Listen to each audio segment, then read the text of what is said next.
Hey, good morning. Welcome to the morning brief. Today is Friday, June 5th. We had a bunch of 8:30 numbers, some red numbers. The average hourly earnings month over month were as expected at 0.3%. Non-farm employment change was way better than expected, 172K versus 85. That is a big miss or a big gain. That was not expected, but 172 is not a great number all by itself. 85 is really a horrible number. So when you put it in perspective, 85 is a horrible number. 72 is about average. Where you really want to have somewhere around 200,000. Unemployment rate was 0.3, as expected, 0.3. What else have we got today? That's almost it. At 3 o'clock, we have consumer credit month over month. Of course, we'll be handcuffed to a news item that comes out without knowledge, pre-knowledge, either Iran information about the war or a Trump tweet. So those are always on the table. Always got to be careful about those. Nothing that we can do about them, but we still have to try to be careful. We're going to look at charts. Daily chart, big rally day yesterday, trying to get back the big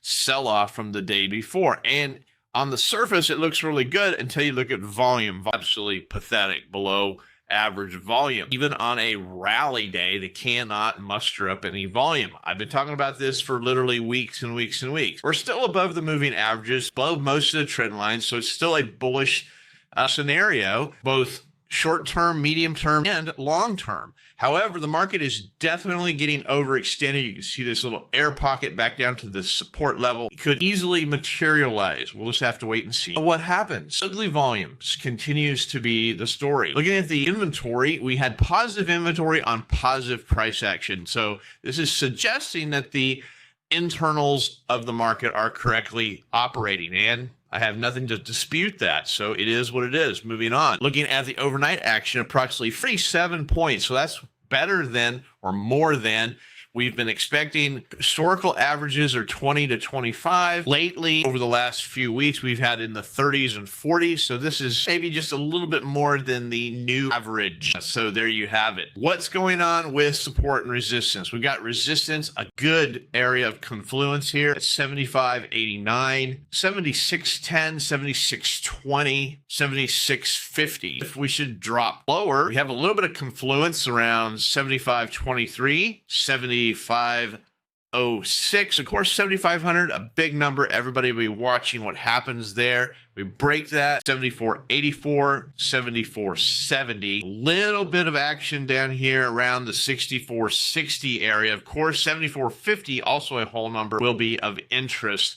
if we get down in that direction. Stock Trader's Almanac for today, only 38.1% chance the market will be up. 38.1% chance the market will be up, which means 62% chance the market will be down. That is from the Stock Trader's Almanac. Hope you have a great day. It is Friday. Woohoo! We'll see you on Monday. Have a great weekend. Happy trading. Remember to subscribe and like. See you Monday. Hey, thanks for watching the morning brief. Check out my website for more information, oneononetrading.com. Take a look at the Troy levels, a trade location finder for the futures markets. Help you find those levels of support and resistance that are just so hard to find. I also do personal coaching and mentorships. So go ahead and take a look at my website, oneononetrading.com.